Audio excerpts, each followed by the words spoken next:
باپ اور بیٹے اور القدس کے نام میں آمین۔ مسیح یسوع میں میرے عزیز بہنوں اور بھائیوں اور پیارے بچوں، آپ سب کو کراچی پاکستان سے شوکت بھٹی کا سلام اور پیار پہنچے۔ میرے عزیزو، آج ہم نے مقدس لوکا 7 باب 36 تا 50 آیات سے ہی تلاوت لی ہے۔ آج کی یہ تلاوت گزشتہ قسط کا دوسرا حصہ ہے۔ گزشتہ قسط میں آپ نے گناہ گار عورت اور فریسی کے متعلق سنا اور آپ نے دیکھا کہ خدا نے گناہ گار عورت کے تمام گناہ معاف کیے اور شمعون فریسی سے کہا کہ اس کے گناہ جو بہت ہیں معاف ہو گئے، کیونکہ اس نے بہت زیادہ پیار کیا۔ آئے ہم دعا کریں۔ اے خداوند یسوع، زندہ خدا کے بیٹے، مجھ گناہ گار پر رحم کر۔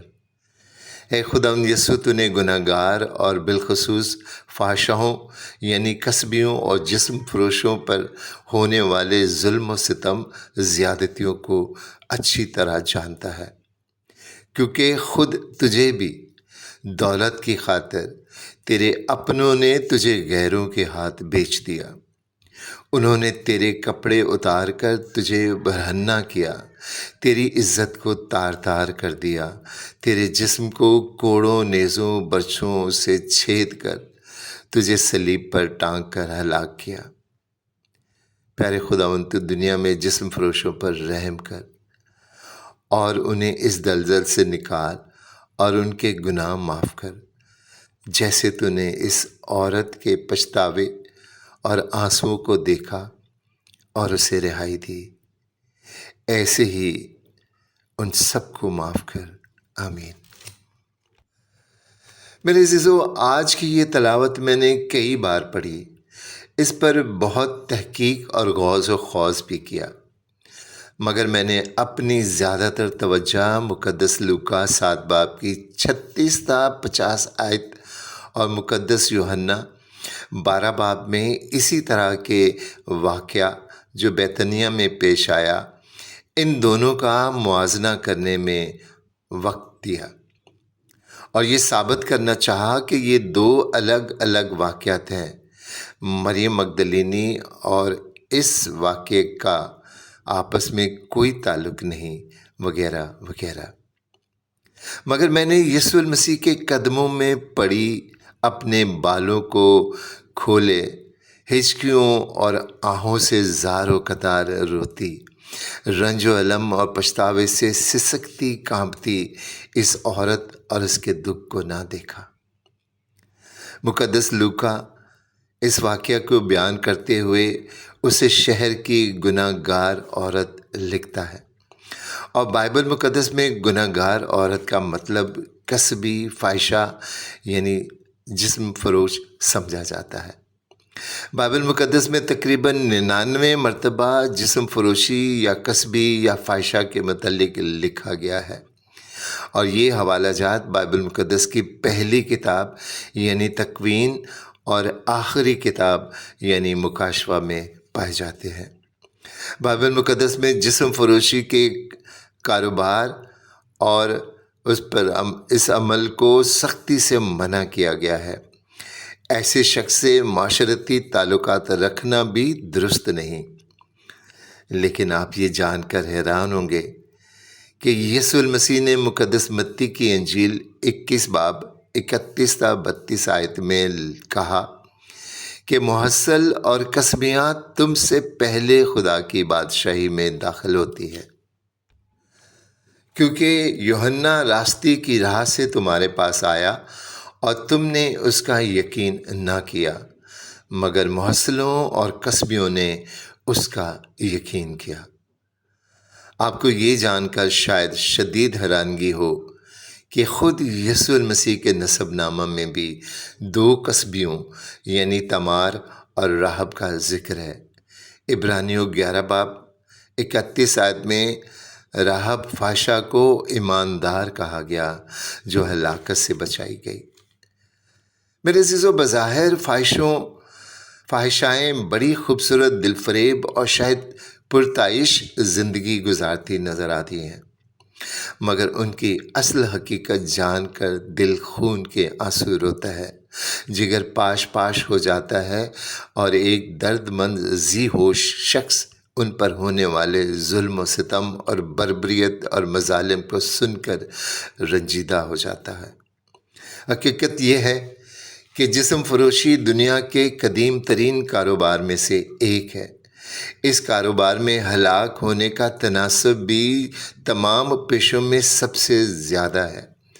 کاش ہم اپنے ملک میں ہونے والے گھنونے کاروبار اور عورتوں پر ڈھائے جانے والے ظلم و ستم کو جان سکیں۔ بے شمار معصوم لڑکیوں کو اس گندے کاروبار میں دھکیلنے والے غیر کم اپنے زیادہ ہیں۔ جسم کی اس آگ کو گناہ کی آگ میں جلانے والا کسی کی ماں ہے تو کسی کا باپ، کسی کی بہن ہے، کسی کا بھائی ہے، اور کسی کا عزیز رشتہ دار۔ اس کاروبار میں داخل ہونے کے لیے عورتوں پر ظلم و ستم کیا جاتا ہے، انہیں مارا پیٹا، آگ سے داغا جاتا ہے، بہت مرتبہ ان کی اجتماعی آبروز کی جاتی ہے، یوں چند روپوں کی خاطر عورت کی عزت و ناموس کو تار تار کر دیا جاتا ہے۔ بودسوں کو چاقو، خنجر، پستول سے قتل کر کے لاش کو جنگلوں، ویرانوں، سڑکوں بلکہ گٹروں میں پھینک دیا جاتا ہے۔ آج کی تلاوت میں ایسی ہی ایک ستم رسیدہ عورت یسوع المسیح کے قدموں میں پڑی ہے۔ مقدس لوکا نے اس واقعہ کو بڑی خوبصورتی سے 3 حصوں میں لکھا ہے اور بڑی خوش الوبی سے ان کے کرداروں کو پیش کیا ہے۔ آیت 36 تا 39 میں مقدس لوکا نے کسی فریسی کے گھر میں یسوع المسیح کو دعوت میں کھانا کھاتے نامعلوم گناہگار عورت کو سنگ مرمر کے عطردان میں عطر لا کر یسوع کے پیروں میں ملتے، آنسوؤں سے دھوتے اور بالوں سے پونچھتے ہوئے متعارف کروایا ہے۔ یعنی فریسی میزبان، یسوع المسیح مہمان، اور عورت بن بلایا اور ناپسندیدہ مہمان ہے۔ بظاہر لگتا ہے کہ فریسی نے یسوع کی دعوت عزت افزائی کے لیے کی، مگر بعد ازاں یسوع کے بیان سے پتہ چلتا ہے کہ یہ دعوت یسوع المسیح کو باتوں میں آزمانے اور جال میں پھنسانے کے لیے کی گئی تھی۔ لوکا 6:7 میں لکھا ہے کہ تب فقیہ اور فریسی اس کی تاڑ میں لگے کہ شاید وہ سبت کے دن شفا بخشے تو اس پر الزام لگائیں۔ مگر یہ عورت جس کے متعلق لکھا ہے کہ گناہگار عورت تھی، ایک فریسی کے گھر میں کیوں آئی؟ اس ایک چھت کے نیچے فریسی جو مذہبی رہنما ہے، جو اپنے آپ کو بڑا ہی نیک اور راست باز تصور کرتا ہے، اور دوسری یہ عورت جو گناہ کی تصویر اور علامت ہے، در در کی ٹھوکریں کھانے والی یسوع کے قدموں میں بال کھولے کیوں بیٹھی ہے؟ میرے عزیزو، تالمود کی کتاب میں بال کھولنا شوہر سے طلاق لینے سمجھا جاتا ہے۔ یسوع المسیح کے پاس روتی غمزدہ ہو کر کیوں آئی؟ غالباً اس نے یسوع المسیح کو یہ کہتے سنا ہوگا کہ اے تھکے ماندو اور بوجھ کے نیچے دبے ہوئے میرے پاس آؤ، میں تمہیں آرام دوں گا۔ اور اسی بات پر ایمان لا کر ساری رکاوٹوں کو توڑ کر ہر ڈر و خوف سے بالا تر ہو کر یسوع المسیح کے قدموں میں آ پڑی۔ فریسی نے اپنے دل میں یسوع المسیح کے متعلق سوچا کہ اگر یہ نبی ہوتا تو جانتا کہ جو اسے چھوتی ہے گناہگار عورت ہے۔ میرے عزیزو، اس واقعے کے دوسرے حصے میں یسوع المسیح فریسی کو اس کے نام سے پکارتا ہے تو ہمیں پتہ چلتا ہے کہ اس کا نام شمعون ہے، جس کا مطلب ہے سننے والا۔